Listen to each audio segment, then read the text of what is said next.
퇴근길 시사 프로그램의 완결판. 최영일의 YTN 뉴스 정면 승부.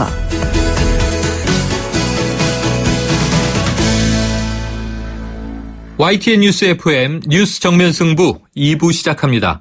이번에는 나라 밖 소식을 알아보는 순서인데요. 이 보도국 국제부를 연결하겠습니다. 박근표 기자. 네, 보도국입니다. 네, 자 먼저 이 중국의 식품 안전 문제군요. 네네. 지난해 중국에서 이 식품 안전 문제로 인한 사망자 수가 1만 명을 넘어섰다. 이런 소식이 들어와 있군요.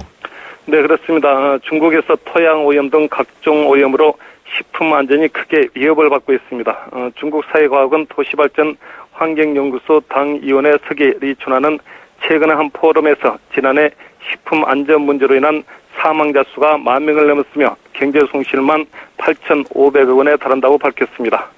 식품 안전을 위협하는 것은 토양 오염과 공기 오염, 수질 오염 등 다양하며 화학 비료 사용과 항생제 남용 등 요인도 상당하다고 리춘하 서기는 지적했습니다. 리 서기는 특히 중국의 토양 오염 상황이 심각해 시한폭탄을 안고 있는 것과 같다면서 과다한 농약 사용으로 매일 섭취하는 채소로마저 불안하다고 밝혔습니다. 또 중국의 화학비료 사용량은 세계 전체의 35%를 차지하고 있으며 이는 미국과 인도 사용량을 단 것과 같다고 말했습니다. 중국 요리에 많이 사용되는 식용유도 관리 감독 부재로 환경을 악화시키는 요인이 되고 있다고 지적했습니다. 중국 환경보호부는 최근 2005년부터 2013년까지 이뤄진 전국 토양 오염 조사 결과 중국 토지 16%, 경작지 19%가 오염된 상황이라고 밝혔습니다.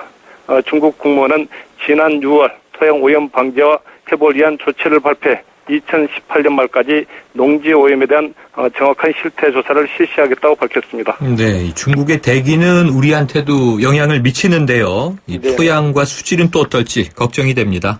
네네. 다음은 일본 소식인데요. 이 일본의 지방자치단체들이 이 빈집 처리 문제로 골치를 썩고 있다면서요? 네, 농촌 지역의 인구 과소화와 고령화의 영향으로 빈집이 크게 늘고 있는 일본에서 지방자치단체들이 빈집 처리에 골치를 썩고 있습니다. 일본 정부가 지난해 붕괴 위험이 있는 빈집들을 허물기 위해 특별 조치법까지 마련했지만 장기간 방치돼 소유자를 찾을 수 없는 빈집들이 예상외로 많기 때문입니다. 지난해 일본 전국의 빈집은 820만 채로 빈집 비율이 13.5%에 달했습니다. 내년에는 빈집이 2천만 채를 넘을 것이라는 추산도 있습니다. 일본 정부는 지난해 5월 넘어질 위험이 있는 빈집을 강제 철거하거나 지자체가 소유자를 찾을 때 재산세 납부 관련 정보를 이용할 수 있게 하는 것 등을 내용으로 하는 특별조치법을 전면 시행했습니다. 그런데도 소유자를 쉽게 찾을 수 없는 빈집이 너무 많아 해당 지자체가 소유자를 찾는데 길게는 1년 이상이 걸리는 경우도 드물지 않습니다. 어렵게 소유자를 찾아내도 허무지 말고 지금 상태로 그대로 둘 것을 요구해 지자체를 곤욕스럽게 하는 경우도 있습니다. 네, 이거 참 굉장히 좀 드문 상황인 것 같은데 우리는 잘 이해가 되진 않습니다. 이렇게 될 수도 있겠죠. 네네. 자, 임신 전 아빠의 흡연이 아이의 천식 위험을 크게 높인다. 이런 연구 결과가 나왔군요. 네, 노르웨이 베르근 대학 국제보건센터의 연구팀이 아이들 2만 4천여 명과 그 부모를 대상으로 진행된 장기간의 조사 자료를 분석한 결과 그 같은 사실이 밝혀졌습니다. 임신 전 아빠가 담배를 피운 아이는 그렇지 않는 아이에 비해 천식 발생 위험이 3배 이상 높은 것으로 나타났습니다. 네. 특히 아빠가 첫 담배를 피운 나이가 빠를수록 가정을 갖기 전 담배를 피운 기간이 길수록 아이의 천식 위험은 커지는 것으로 나타났습니다. 첫 담배를 피운 나이가 15살인 경우 이러한 위험이 특히 컸습니다. 엄마가 임신 전후 담배를 피웠을 때는 예상대로 아이의 천식 위험은 커지는 것으로 밝혀졌습니다. 그러나 임신이 확인되기 이전에 담배를 피운 경우는 영향이 없었습니다. 아빠의 흡연만 유독 흡연 시기와 관계없이 이 같은 영향을 미치는 것은 흡연의 영향이 정제를 통해 아이에게 전달되기 때문으로 보입니다. 네, 자, 아빠의 흡연 더 좀 유의해야 될 것 같습니다. 네네. 자, 이 태평양 지역 원주민들의 조상이 아시아 지역의 농경민들이었다. 이런 연구 결과가 나왔다고요? 네, 뉴질랜드 메시 대학 머리 콕스 교수가 이끄는 뉴질랜드 호주 연구팀은 뉴질랜드 마오리 초기 조상들의 DNA를 연구한 결과 아시아 농경민들이 처음으로 태평양 지역에 정착했다는 결론에 도달했다고 밝혔습니다. 콕수 교수는 이번 조사 결과가 앞으로 마오리와 태평양 섬나라 원주민들의 건강 문제를 이해하는 데도 중요한 단서를 제공할 수 있을 것이라고 말했습니다. 연구팀은 바누아투와 통가에서 발굴한 3,000여 년 된 최초의 정착민 유골을 조사했습니다. 연구팀은 오세아니아 지역에 처음 발을 들어놓은 정착민들이 아시아 농경사에서 곧바로 건너왔다고 말했습니다. 콕수 교수는 DNA 구조를 이해하면 마오리와 태평양 섬나라 원주민들에게 비만과 당뇨 등이 많은 이유를 밝혀내는데도 큰 도움이 될 것이라고 말했습니다. 지금까지 국제부에서 전해드렸습니다. 네, 오늘 소식 고맙습니다. 지금까지 YTN 국제부의 박근표 기자였습니다.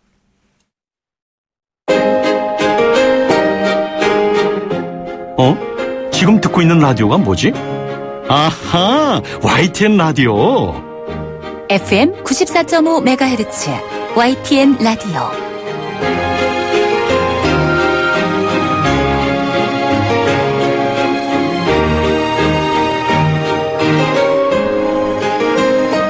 네, 20대 국회 첫 국정감사, 그간 야당 단독으로 진행되면서 이 반쪽 국감이다, 파행 국감이다 지적이 많았는데요.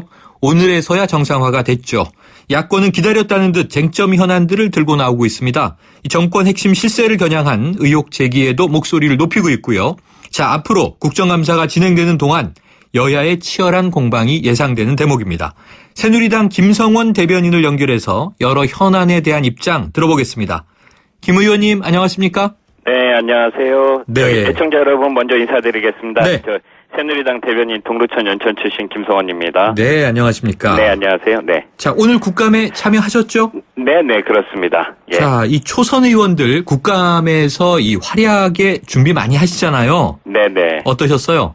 예, 20대 국회 첫 국정감사고 또 저 개인적으로도 우리 이제 보좌진들하고 첫 번째 국정감사인 만큼 열심히 준비를 했었거든요. 네.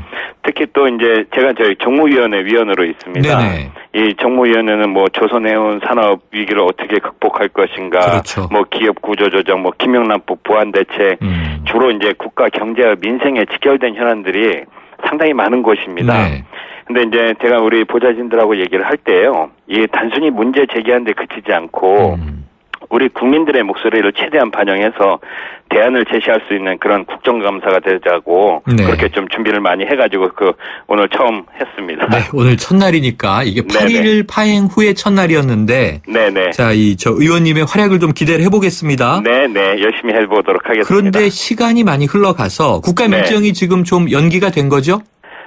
이제 그렇습니다. 이제 지난주에 저희가 이제 원래 4일을 국정감사를 못 했잖아요. 네. 그렇게 해갖고 이제 원내수석 부대표들이 이제 19일까지 연장은 해놨는데, 이게 그냥 무조건 19일까지 하는 건 아니고요.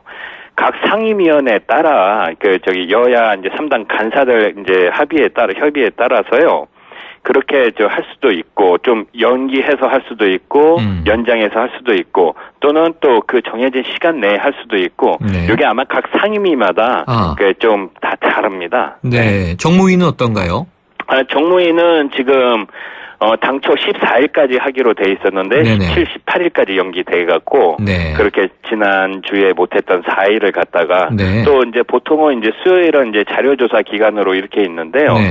그 수요일 날 자료조사 기간 없이 계속 우리가 지난 4일 동안 4일을 못한 것에 대해서 빠짐없이 이렇게 하자고 그래갖고, 저희는 18일까지 하기로 되어 있습니다. 네. 자, 지난 일주일 좀 넘게 네네. 워낙 이제 격한 대치 국면이었다가요. 네네. 어쨌든 이정현 대표의 좀 건강 상태 때문에 네.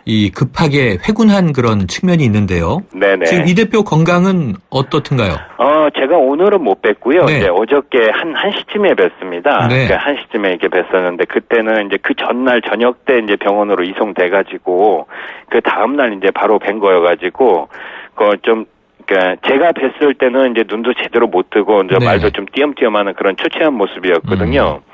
근데 바로 음식 섭취는 못 하시더라고요. 네. 병원에 가서도요. 그래갖고 이제 체액 주사 정도 맞고 계시고 이렇게 하는데, 이제 병원 관계자분들한테 들은 얘기로는 이게 준비가 전혀 안 된 상황에서 갑작스러운 이제 단식으로 인해 가지고 여러 가지 좀 후유증이 나타날 수가 있다고 그러더라고요.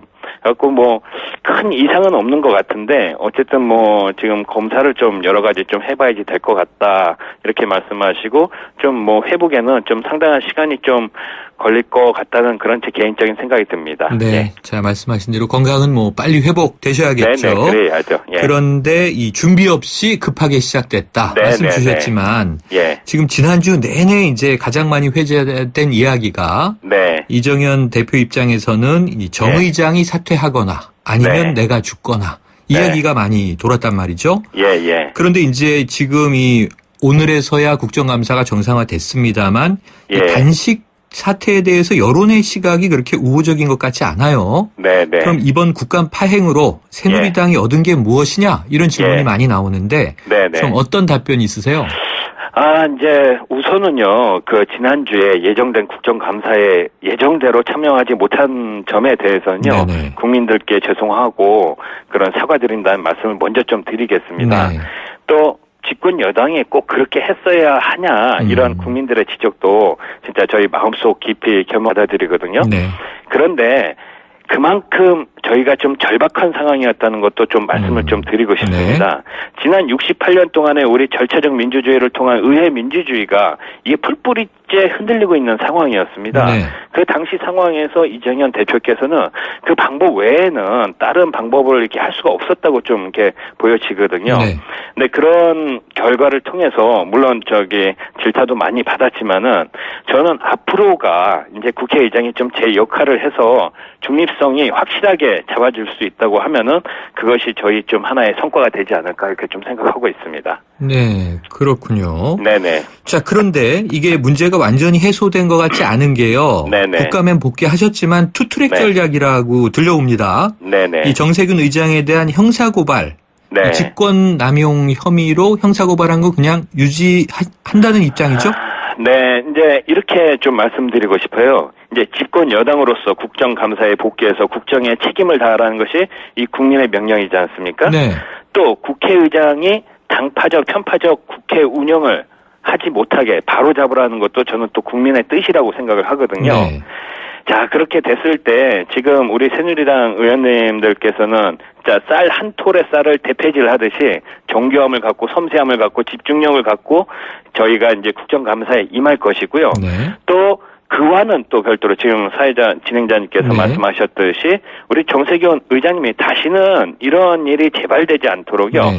국회의장의 중립 의무를 강화하기 위한 이런 법적 제도적 장치를 마련하기 위해서 그렇게 좀 총력을 기울일 생각입니다. 네. 자, 이른바 정세균 방지법. 네네. 국회의장의 이 중립 의무를 명문화하는 그런 대목이죠? 네네, 그렇습니다. 이 추진은 좀 이해가 되는데요. 그 야당과 네네. 함께 이제 협치를 예. 하셔서 예. 만드실 필요가 있다면 이제 만드시면 되는데 예. 지금 야당의 공세 중에 하나가 네. 입법부 수장을 사법부에 고발해서 네. 이 수사를 받게 한다는 것은 스스로 입법기관에 좀 위신을 실추시키는 것 아니냐. 네. 그래서 이 고발은 취하해야 된다 이런 입장인데 이 대목은 어떻게 정리가 되고 참 있습니까? 그렇죠. 어려운 문제긴 한데요. 네네.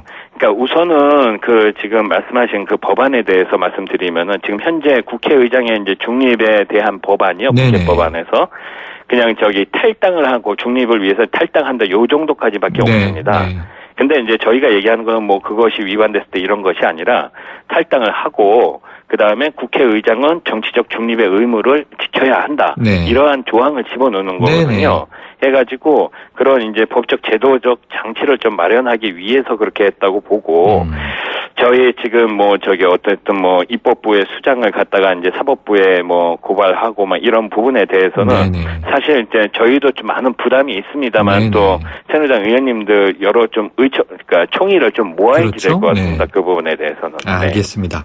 네네. 자, 어쨌든 어렵게 이제 국정감사가 시작됐습니다. 네네. 이 야권 기다렸던 듯이 지금 총공세를 펴기 시작하지 않았습니까? 네. 지금 우선 한 가지 주목되는 것이요. 내일 네. 5일에 야3당은 이 백남기 특검법을 국회에 제출한다. 네. 지금 이 고 백남기 농민 사태가 시끄럽지 않습니까? 예. 이 특검법에 대해서는 어떤 입장이세요? 다시 한번 고 백남기 농민의 사망에 대해서 애도의 뜻을 표하고 네. 또 고인의 명복을 빌고 있습니다. 네. 자, 그런데요. 이러한 때에 이 고인의 안타까움 죽음을 갖다가 정쟁의 도구로 이용해서는 안 된다는 게 제 강력한 생각입니다. 자, 보십시오. 국회 안행위 차원에서 이미 청문회를 했지 않습니까? 네. 그리고 서울대 의대와 서울대 병원 합동특별조사위원회에서 문제가 없다고 결론을 지었어요. 네. 또 그것뿐만이 아니라 합동특별조사위가 발표했듯이요. 법원이 영장을 발부한 부검을 통해서 실체적 진실을 밝히면 된다는 그런 문제입니다. 네. 근데 지금 야당에서는 이런 진실을 밝히자고 해놓고 정작 부검을 반대하고 특별검사 임명해갖고 수사하는 주장은 이게 앞뒤가 맞지 않지 않습니까? 네. 저는 그래서 이것은 정치적 의도를 의심하지 않을 수 없다. 이렇게 좀 얘기를 하고요. 다시 한번 간곡하게 말씀드립니다. 고인의 죽음마저 정치적 목적으로 하려는 그 시도를 당장 멈추어야 된다고 생각합니다. 네, 이 대목이 좀 깔끔하게 정리가 되면 좋겠는데 네네, 지금 그럼요. 어제까지도 예. 사인에 대한 논란이 또 계속 이어지고 있지 않습니까? 네네네. 그러니까 말씀하신 대로 이게 명쾌하게 정리됐다고 보기에는 네. 문제는 없으나 외인사로 썼을 것이다. 나 같으면 이런 또 위원장의 발언이 나오면서 네. 조금 이게 이 정리가 예. 계속 파장이 있어요. 예. 그래서 이제 이런 부분 때문에 이제 야당은 공세를 하는데 일단은 좀 정치적인 쟁점화를 하는 것이다. 이렇게 이제 보셨습니다. 네네. 그럼요. 예, 그렇게 하면 안 됩니다. 자, 그럼 네. 검찰 수사에서 좀 명확하게 정리가 되리라고 기대하십니까? 네네. 저는 뭐 그렇게 좀 밝혀지리라 이렇게 확신하고 있습니다. 자, 그런데요. 아까 저희가 뉴스 브리핑에서도 네. 자, 이 야당이 지금 이제 다수가 된 여소야대 상황을 네. 여당이 좀 이제 인정하고 시작해야 되는 거 아니냐 이런 이야기가 있었어요. 네네. 그런데 지금 지난번 김재수 장관 해임 건의안도 통과되지 않았습니까? 네네. 그럼 특검법도 내일 만약에 네. 발의하면 또 통과 네. 가능성 높지 않겠습니까? 저는 좀 이렇게 보고 싶습니다. 정말로 양심이 있다고 하면은 네. 또다시 야당과 국회의장이 이런 의회주의를 무시하고 날치기 하지 않을 거라고 보고요. 네네. 만약에 그렇게 한다고 하면 정말로 이제 국민들께서 가만히 있지 않을 거라고 이렇게 생각을 하고 있습니다. 네네. 20대 총선 결과가 뭡니까? 서로 대화하고 타협해서 협치하라는 거잖아요. 네네. 그래갖고 야당과 국회의장은 수의 우위를 믿고 이 정치적 갑질을 하면 안 된다고 이렇게 생각을 합니다. 네. 그런데 김 의원님, 네네. 이번 20대 국회가 시작하기 전에 네네. 19대 국회 때는요. 네네. 그때 새누리당이 이 국회 선진화법 없애야 한다. 네네. 이렇게 이야기하면서 의회주의는 다수결 원칙이다. 이렇게 얘기를 했었어요. 네네. 그럼 지금 그 입장은 바뀐 건가요? 아닙니다. 제가 정의화 국회의장 정무비서관 출신입니다. 그러셨죠. 네네. 국회의장은 정치적 중립을 지키는 데 있어가지고요. 정의화 의장님께서는 중립이라고 하는 것은 50대 50보다도 네. 내면적으로 심리적으로는 51대 49다. 즉 네네. 적은 숫자의 그런 이야기들에 좀 심증적 위로를 더 해주고 그다음에 그들의 편에서 좀 바라봐 줘야지 된다 이런 거거든요. 네. 단순히 수의 논리로 이렇게 풀어 나가서는 안 된다고 이렇게 보고 있습니다. 네. 그럼 모셨던 지금 정의화 전 의장은 지금 제3지대론 신당 네네. 창당 추진하고 계시잖아요. 네네. 혹시 교감하고 계십니까? 제가 정치적인 그런 노선까지는 잘 모르겠습니다만은 네네. 제가 모셨던 어른으로서 가끔 전화 드리고 그렇게 네. 하고 있습니다. 네. 그렇군요. 네. 자, 그리고 이제 또 하나 뜨거운 쟁점이 남아있죠. 바로 이 네네. 미르재단과 K스포츠재단 의혹인데요. 네네. 매일 새로운 자료들이 하나씩 공개되고 있습니다. 네네. 그래서 초기에는 이제 여당 입장에서는 이제 이거 정치적인 의혹 제기다 이렇게 얘기하셨는데 네네. 지금은 의혹 수준을 좀 넘어서고 있는 것 아닌가 이런 시각들도 있습니다. 네네. 좀 철저한 진상 규명의 필요성 어떻게 보세요? 우리가 어떤 소설이나 아니면은 어떤 스토리를 얘기를 할 때 이제 기승전결이 있어야지 된다고 네네, 얘기를 그렇죠. 하잖아요. 요새 국정감사 모든 상임 보면 거의 기승전 미르로 이렇게 되더라고요. 그렇죠. 그쪽으로 이렇게 하는데. 네. 자, 이게 거의 대부분 의혹 제기와 이제 폭로성 발언들이에요. 제가 네네. 봤을 때는. 이것을 갖다가 지금 계속적으로 모든 상임위에서 이게 진상을 밝히는 게 목표가 아니라 정치 쟁점화해서 당리당략을 챙기겠다는 것밖에 안 보이거든요. 네. 그런데 지금 현재 검찰에 고발까지 한 상황이 있지 않습니까? 그렇죠. 그러면 검찰이 철저한 수사를 통해서 밝혀낼 겁니다. 네. 해서 위법한 사실이 있으면은 그 처벌을 할 것이고 만약에 이런 근거 없는 의혹을 제기한 당사자들은 아마 상응하는 책임을 져야지 될 겁니다. 이게 뭐 거의 모든 사회를 흔들고 혼란을 가중시키는 거거든요, 지금. 네. 예. 그럼 일단은 좀 근거 없는 의혹 쪽에 무게를 두고 계시군요. 네네, 그렇습니다. 그런데 예. 그럼 초기에 제기된 의혹 중에 한 가지인데요. 네네. 이 미르재단과 K스포츠재단의 설립에는 네. 정부는 관여를 한 건가요, 안 한 건가요? 정부가 관여를 안 한 걸로 알고 있습니다. 정부는 관여하지 예, 않았다. 예, 그럼요. 예, 네. 이거 민간재단이고 문화재단이고 특히 지금 우리 사회에서요. 사실 우리가 지금 스포츠 스타나 이런 분들을 봐서 그렇지 스포츠인들이 상당한 약자입니다. 어떻게 보면은 한 1,000명, 1,500명, 2,000명 중에 한 명 제대로 이렇게 되시는 분 나오고 나머지들은 다 힘든 생활을 하시는 분들이 많다고 그러거든요. 네. 그분들을 위한 복지재단을 설립한다는 그런 취지에 대해서 이게 뭐 저는 전혀 이게 정치공세로 가면 안 된다 이렇게 좀 생각하고 있습니다. 네. 자, 그건 한번 또 이제 수사의 결과 네네, 또 그럼요. 앞으로 예. 이제 진상 문제를 좀 저희가 지켜봐야 될 것 같고요. 네네. 그리고 이제 관련해서 이 네. 지난주 상황이긴 합니다만 이정현 대표가 단식 사흘째 예. 이 방송기자 클럽 토론회에 나갔잖아요. 네네네. 그래서 이 800억 원 재단 자금 모인 것에 대해서 예예. 세월호도 900억이 금방 모였는데 그게 뭐 예. 이상하냐 전혀 문제될 게 없다 이런 발언이 좀 무리를 빚었어요. 네네. 김 의원님은 어떻게 보셨어요? 그 현장에 제가 있었습니다. 이제 네네. 대표님 모시고 이렇게 방송기자 클럽에 가갖고 이렇게 들었는데. 현재 대변인이시니까요. 네네네. 그렇게 해가지고 이제 했습니다. 해갖고 800억 원 재단 자금 모임 이렇게 했는데 이제 전체적인 그런 진위가 조금 왜곡이 된 건데요. 네. 이게 금액이 중요한 게 아니라 그렇게 자발적으로 체육인들을 위한 그런 모금이었다 이런 쪽으로 이렇게 좀 말씀하신 거였습니다. 알겠습니다. 네. 의원님 예. 오늘 말씀 여기까지 듣겠습니다. 고맙습니다. 네네. 감사합니다. 지금까지 새누리당 대변인 김성원 의원이었습니다. 지금 듣고 계신 20초짜리 광고만으로는 프리미엄 지식산업센터 워니캐슬의 수많은 베네핏을 다 전할 수 없습니다. 당신의 비즈니스 환경이 더 큰 성공을 뒷받침할 수 없다고 생각한다면 지금 검색하세요. 프리미엄 지식산업센터 워니캐슬 동원건설산업. 아유, 세 단계 종이 또 걸렸어? 정말 재본하나 하려다가 미치겠네. 내가 진작 현대오피스로 바꾸라니까 오늘 다 날 셀 거야. 이제 스트레스 받지 마세요. 사무기기 전문기업 현대오피스가 책임지겠습니다. 사무기기의 올바른 기준. 현대오피스. 당신의 재규어는 수만 번의 코너링 후에도 그 가치가 확실히 지켜져야 합니다. 재규어가 보장하는 재규어 인증 중고차 서비스 트레이드 인 프로그램. 보유하신 재규어를 최상의 조건으로 팔고 신차 구입 시 특별 혜택까지 누리시기 바랍니다. 재규어 공식 인증 중고차 전시장에서 만나보세요. 거라 이 세상에서 누가 제일 예쁘니? 2588 박서연. 어머, 내가? 하긴 고객님들이 대리운전 부르면서 예쁜 소연이 목소리 듣고 집에 가야지 라고들 하셔. 너 잘났어 2588 꽃보다 박소연 2588. 2부는 여기까지입니다. 7시 뉴스 듣고 3부로 돌아오겠습니다.